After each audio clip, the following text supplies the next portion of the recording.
x बराबर pi by 2 पे अगर आपको चेक करना है तो यह पाई बाई 2 पर फंक्शन की वैल्यू निकालो और फंक्शन आपको समझ में आ ही रहा है। पाई बाई 2 है तो 3 है, पाई बाई 2 नहीं है तो ये,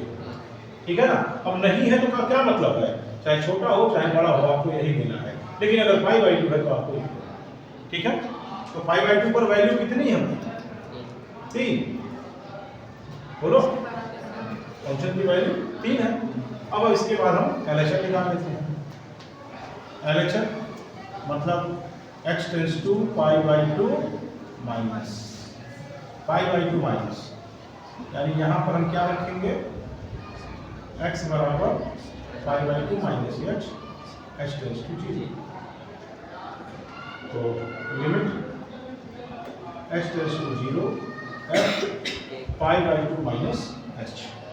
और pi by 2 minus h, pi by 2 से कम या ज्यादा दोनों के लिए यही रखेंगे। तो अगर x है तो x लिखा है, x लिखा है, और अगर पाई बाई 2 माइनस h है तो x को हटा दो, क्या आ जाएगा, लिमिट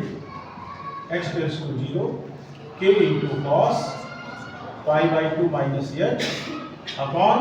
पाई माइनस 2 इंटू कितना रखेंगे, पाई बाई 2 माइनस h। अब बताइए कितना हो जाएगा ये, limit x tends to 0 cos 90 minus theta sine theta, cos 90 minus theta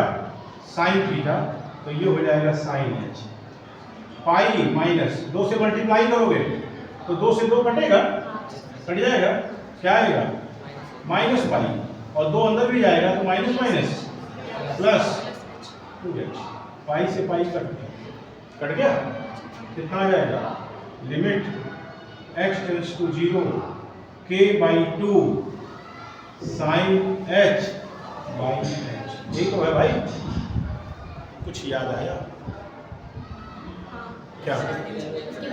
इसकी वैल्यू 1 होती है कब, जब x टेंस टू 0, समझ रहे हो ना। डायरेक्ट लिखो, लिमिट लेने का सॉल्व करने की जरूरत नहीं है, आपको लिमिट में फार्मूला बताया गया था, इसकी वैल्यू 1 हो जाएगी,